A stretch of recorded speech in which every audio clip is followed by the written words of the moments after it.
Don't stop. I like watching you enjoy yourself.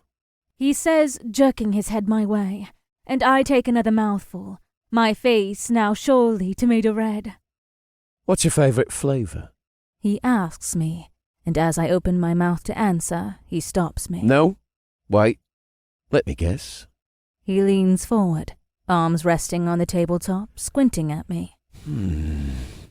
Something exotic, like raspberry ripple. I giggle. Raspberry ripple is not exotic. It is. Am I right? Nope. I like honeycomb best. The kind with crunchy bits in it. You have a sweet tooth. I shuffle on my seat. My sweet tooth has been a thorn in my mother's side. You think it's a bad thing? He asks.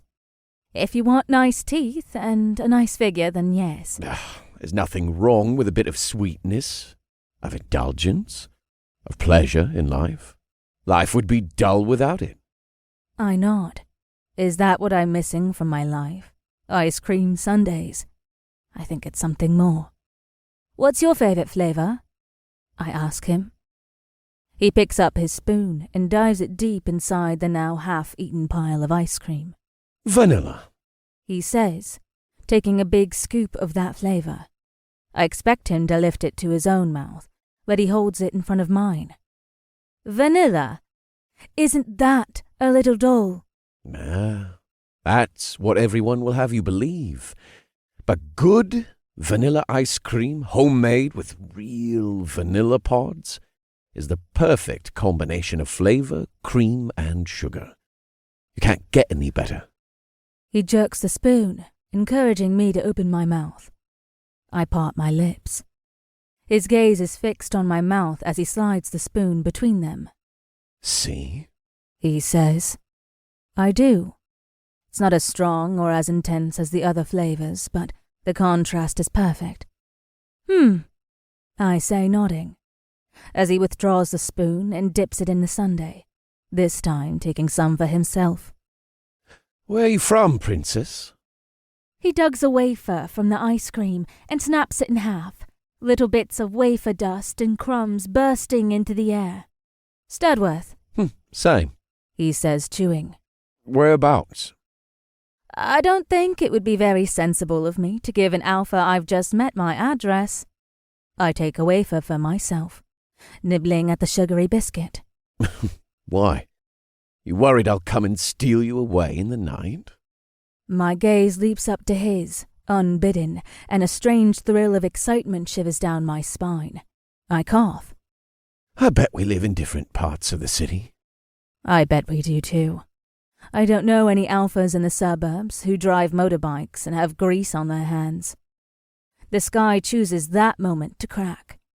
Lightning flashing overhead, followed by a rumble that shakes the diner, and then fat drops of rainwater start to hit the window and slide down the glass. My car!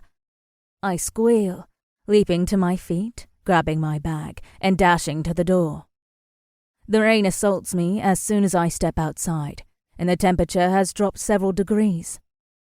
Raising one palm above my head, I race through the rain towards my car.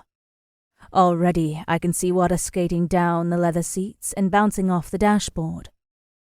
As I run, I dig my other hand into my bag, fumbling through the contents for the key. I'm still searching for them when I reach the door. The rainwater pounds my head, soaks into my clothes, and my pumps are already wet through. I curse under my breath, scrabbling in my bag for the stupid keys. Hey! A voice calls, and then I feel the warm grip of a hand on my arm. His grip. He takes my bag from my hand and fishes out my key. Then he leans over the door and switches on the engine. Where's the button? He shouts over the din of the rain.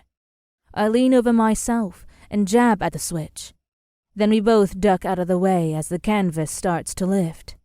And he reaches up to bolt down the roof, securing it for me. When he's done, he turns to face me. Were you really going without saying goodbye? He shouts over the roar of the storm, rainwater pounding his face and running into his eyes. My car! I protest. But the next thing I know, he's stepping towards me, bending his head to kiss my mouth.